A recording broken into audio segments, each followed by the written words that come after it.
In today's video, I'm going to teach you how to add Facebook feed in Framer. We'll start right inside your Framer project on the canvas. Open the project where you want the feed to appear, then head to the Insert menu. You can open it from the top bar or with the quick Insert shortcut. Either way, you'll see a panel with categories. Find the Social category. This is where Framer keeps embeddable social components that are ready to drop onto your page. From Social, choose the Facebook feed component and drag it onto your canvas. Place it roughly where you want it to live. If your canvas feels a bit cramped, change the zoom to 50% so you can see the section in context with your layout. With the component selected, use the Resize handles to match your design's grid. Snap it to your column edges or set a comfortable max width so it looks intentional on both desktop and mobile. Next, look to the right sidebar. In the Position section, pick the alignment and sizing that match your layout. For most pages, letting the feed fill the available width of its container and center aligning it works well.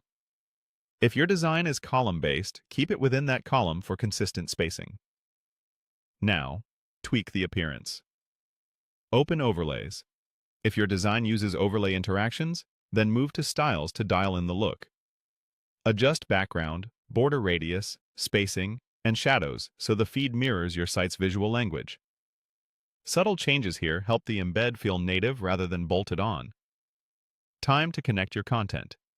In the feed settings, switch the source to Facebook, then find the URL field. Paste the full URL of the public Facebook page you want to display.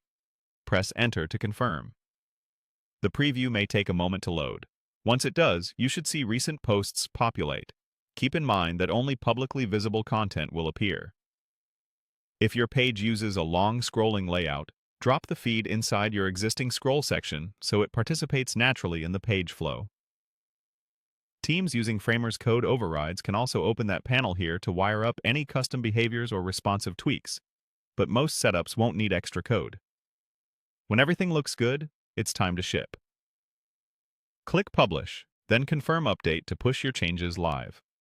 After publishing, open the live site and give the feed a quick check. Scroll through posts, verify spacing, and make sure the styling matches on different breakpoints. And that's it.